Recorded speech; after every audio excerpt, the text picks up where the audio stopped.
जय भोलेनाथ। दोस्तों, सावन का महीना भगवान भोलेनाथ का अति प्रिय माह होता है। सावन के महीने में भगवान भोलेनाथ की पूरी श्रद्धा से पूजा पाठ करने से, उनकी कथाओं का श्रवण करने से आपको मनोवांछित फलों की प्राप्ति होती है। सोमवार की व्रत कथा के अनुसार अमरपुर नगर में एक बहुत ही धनी व्यापारी रहता था। दूर दूर तक उस व्यापारी का व्यापार फैला हुआ था। नगर में उस व्यापारी का सभी लोग मान सम्मान करते थे। इतना सब कुछ होने पर भी वह व्यापारी अंतर्मन से बहुत दुखी रहता था, क्योंकि उस व्यापारी का कोई पुत्र नहीं था। दिन रात उसे एक ही चिंता सताती रहती थी कि उसकी मृत्यु के बाद उसके इतने बड़े व्यापार और धन संपत्ति को कौन संभालेगा। पुत्र पाने की इच्छा से वह व्यापारी प्रति सोमवार भगवान शिव की व्रत पूजा किया करता था। सायंकाल को व्यापारी शिव मंदिर में जाकर भगवान शिव के सामने घी का दीपक जलाया करता था। उस व्यापारी की भक्ति देखकर एक दिन माता पार्वती ने भगवान शिव से कहा, हे प्राणनाथ, यह व्यापारी आपका सच्चा भक्त है। कितने दिनों से यह सोमवार का व्रत और पूजा नियमित कर रहा है। हे भगवान, आप इस व्यापारी की मनोकामनाएं अवश्य पूर्ण करें। तब भगवान शिव ने मुस्कुराते हुए कहा, हे पार्वती, इस संसार में सबको उसके कर्म के अनुसार ही फलों की प्राप्ति होती है। प्राणी जैसे कर्म करते हैं उन्हें वैसा ही फल प्राप्त होता है। इसके बावजूद भी पार्वती माता नहीं मानी। उन्होंने आग्रह करते हुए कहा, नहीं प्राणनाथ, आपको इस व्यापारी की इच्छा पूरी करनी ही पड़ेगी। यह आपका अनन्य भक्त है। प्रति सोमवार आपका विधिवत व्रत रखता है और पूजा अर्चना करने के बाद आपको भोग लगाकर ही एक समय का भोजन ग्रहण करता है।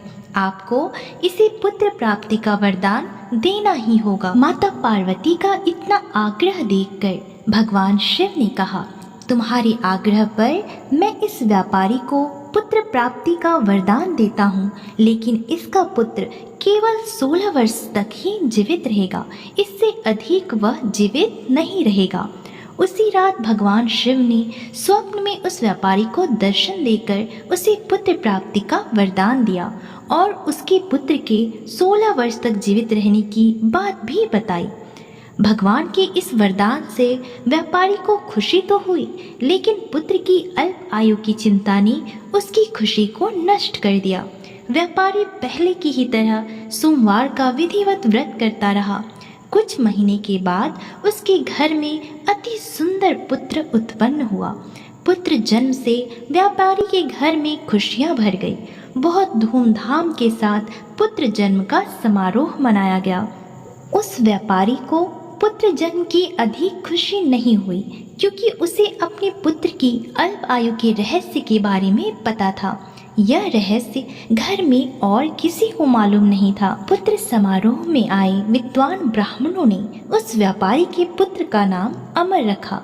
जब अमर 12 वर्ष का हुआ तो उसे शिक्षा प्राप्त करने के लिए वाराणसी भेजने का निश्चय किया गया। व्यापारी ने अमर के मामा दीपचंद को बुलाया और कहा कि अमर को शिक्षा प्राप्त करने के लिए वाराणसी छोड़ आओ। अमर अपने मामा के साथ शिक्षा प्राप्त करने के लिए चल दिया। रास्ते में जहाँ भी अमर और दीपचंद रात्रि विश्राम के लिए ठहरते, वहीं यज्ञ करते और ब्राह्मणों को भोजन कराते थे। लंबी यात्रा के बाद अमर और दीपचंद एक नगर में जा पहुँचे। उस नगर के राजा की कन्या के विवाह की खुशी में पूरे नगर को दुल्हन की तरह सजाया गया था। निश्चित समय पर बारात आ गई, लेकिन वर का पिता अपने बेटे के एक आंख से काने होने के कारण बहुत चिंतित था। उसे इस बात का भय सता रहा था कि राजा को इस बात का पता चलने पर कहीं वह इस विवाह से इनकार न कर दे, इससे उसकी बहुत बदनामी होगी। वर के पिता ने अमर को देखा तो उसके मस्तिष्क में एक विचार आया, क्यों ना इस लड़के को दूल्हा बनाकर राजकुमारी से विवाह कर दूं, और जब विवाह हो जाएगा तो विवाह के बाद इसको धन देकर विदा कर दूंगा और राजकुमारी को अपने नगर ले जाऊंगा। ऐसा विचार करते हुए वर के पिता ने इसी संबंध में अमर और दीपचंद से बात की। दीपचंद ने धन मिलने के लालच में वर के पिता की बात स्वीकार कर ली। अमर को दूल्हे के वस्त्र पहनाकर राजकुमारी चंद्रिका से विवाह करा दिया गया। राजा ने बहुत सा धन देकर राजकुमारी को विदा किया। अमर जब लौट रहा था तो वह सच नहीं छिपा सका और उसने राजकुमारी की ओढ़नी पर लिख दिया कि राजकुमारी चंद्रिका, तुम्हारा विवाह तो मेरे साथ हुआ था। मैं वाराणसी शिक्षा प्राप्त करने जा रहा हूँ। अब तुम्हें जिस नवयुवक की पत्नी बनना पड़ेगा वह कान्हा है। जब राजकुमारी ने अपनी ओढ़नी पर लिखा हुआ पढ़ा तो उसने काने लड़के के साथ जाने से इनकार कर दिया। राजा ने जब यह सब बात जानी तो राजकुमारी को महल में रख लिया। उधर अमर अपने मामा दीपचंद के साथ वाराणसी पहुंच गया। अमर ने गुरुकुल में पढ़ना शुरू कर दिया। जब अमर की आयु 16 वर्ष पूरी हो गई तो उसने एक यज्ञ किया। यज्ञ की समाप्ति पर ब्राह्मणों को भोजन कराया और खूब अन्न वस्त्र दान किए। रात को अमर अपनी शयन कक्ष में सो गया। शिव वरदान के अनुसार शयनावस्था में ही अमर के प्राण पखेरु उड़ गए। सूर्योदय पर मामा अमर को मृत देखकर रोने पीटने लगा। आसपास के लोग भी एकत्र होकर दुख प्रकट करने लगे। मामा के रोने और विलाप करने के स्वर समीप से गुजरते हुए भगवान शिव और माता पार्वती ने भी सुनी। माता पार्वती ने भगवान शिव से कहा, हे प्राणनाथ, मुझसे इसके रोने के स्वर सहन नहीं हो रहे हैं। आप कृपा करके इस व्यक्ति के कष्ट को दूर करें। भगवान शिव ने माता पार्वती के साथ अदृश्य रूप में समीप जाकर अमर को देखा तो माता पार्वती से बोले, हे पार्वती, यह तो उसी व्यापारी का पुत्र है। मैंने इसे 16 वर्ष की आयु का वरदान दिया था।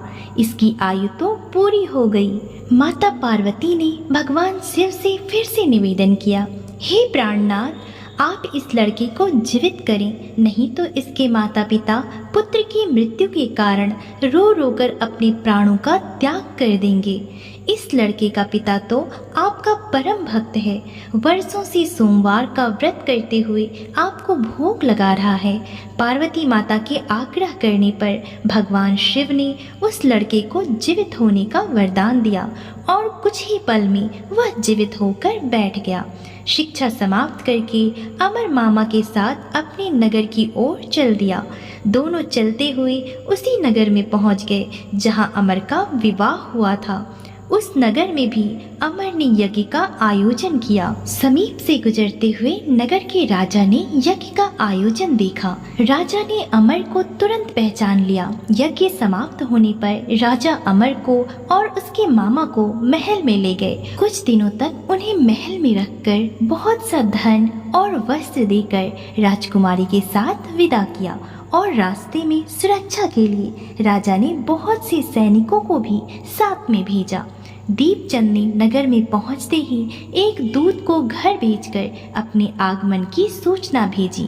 अपने बेटे अमर के जीवित वापस लौटने की सूचना से व्यापारी बहुत प्रसन्न हुआ।